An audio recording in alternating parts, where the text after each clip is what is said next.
Halo, salam jumpa untuk kita semua. Perkenalkan, nama saya Kristianus Giohas Mandolu, NPM 21103122, kelas 2021C, Program Studi Pendidikan Guru Sekolah Dasar, Universitas Katolik Indonesia Santo Paulus Ruteng.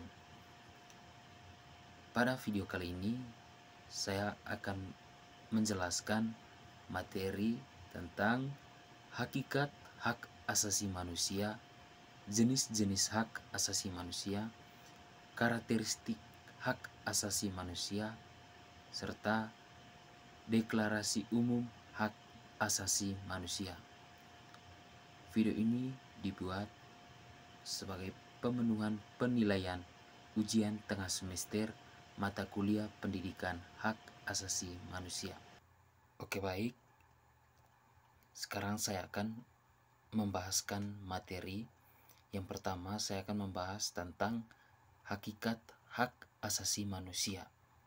Hak asasi manusia merupakan hak yang melekat pada setiap individu manusia yang tidak dapat dicabut atau dirampas oleh pihak manapun.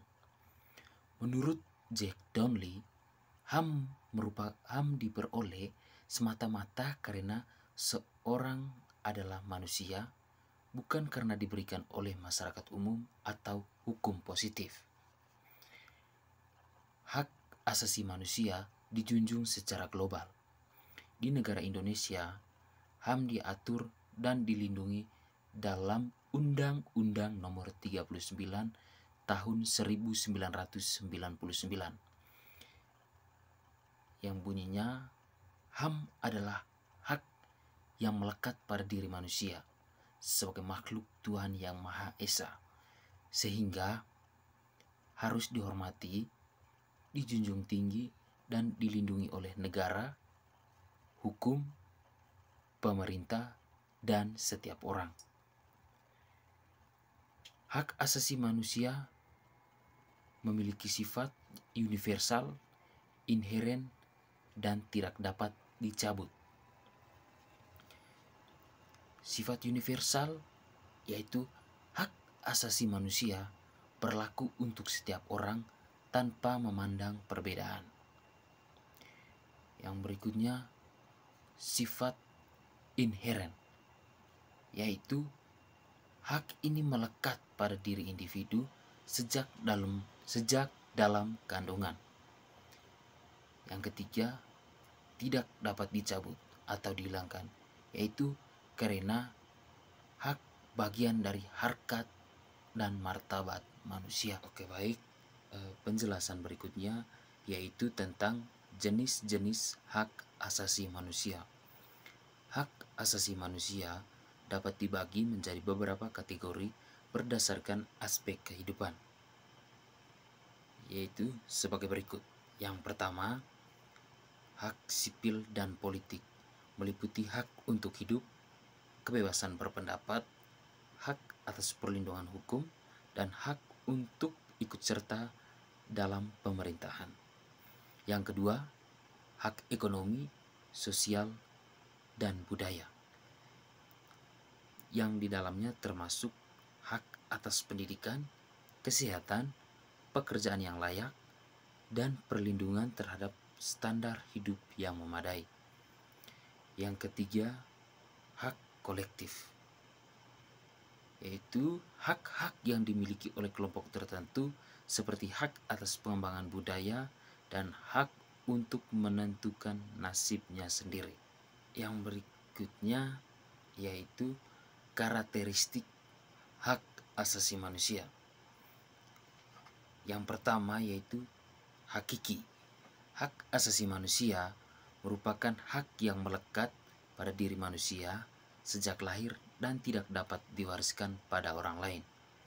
Yang kedua, universal, yaitu hak asasi manusia berlaku untuk semua orang di dunia tanpa memandang jenis kelamin, agama, status sosial, ras, dan suku bangsa. Yang ketiga, tidak dapat dicabut, yaitu setiap orang berhak mendapatkan semua hak. Yang keempat, tidak boleh dilanggar. Hak asasi manusia tidak boleh dibatasi atau dilanggar oleh seseorang atau pihak lain. Yang kelima, non-diskriminasi. Setiap orang harus diperlakukan dan memiliki kesempatan yang setara di hadapan hukum. Yang berikutnya yaitu tentang Deklarasi Umum Hak Asasi Manusia atau DUHAM. Deklarasi Umum Hak Asasi Manusia merupakan sebuah wujud kesepakatan standar hak asasi manusia yang berlaku secara universal. Diumumkan oleh Majelis Umum Perserikatan Bangsa-Bangsa atau PBB pada 10 Desember 1948 di Istana Chaillot, Paris, Prancis. Mantan Menteri Hukum dan Hak Asasi Manusia Yasona Lawli menjelaskan bahwa Deklarasi Hak Asasi Manusia merupakan aturan tertulis pertama yang disepakati oleh dunia yang menetapkan hak-hak apa saja yang melekat pada diri manusia. Deklarasi Umum Hak Asasi Manusia menetapkan tiga nilai pokok. Pertama, penghormatan martabat manusia, kemerdekaan, dan kesetaraan. Hak asasi manusia dideklarasikan sebagai respon atas peristiwa yang terjadi pada Perang Dunia Kedua.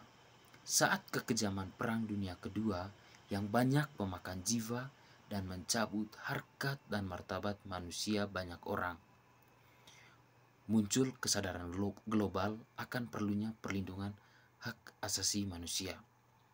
Perserikatan Bangsa-Bangsa sebagai organisasi dunia yang didirikan untuk perdamaian dunia membentuk Komisi Hak Asasi Manusia yang dipimpin oleh Eleanor Roosevelt, hingga akhirnya berhasil merumuskan dan mengesahkan 30 pasal yang menjelaskan hak-hak sipil, politik, ekonomi, sosial, dan budaya. Teman-teman sekalian, demikian video ini saya buat. Semoga materi yang saya jelaskan dapat bermanfaat bagi teman-teman penonton semuanya. Mohon maaf bila ada kesalahan kata atau penjelasan yang keliru. Sekian dan terima kasih.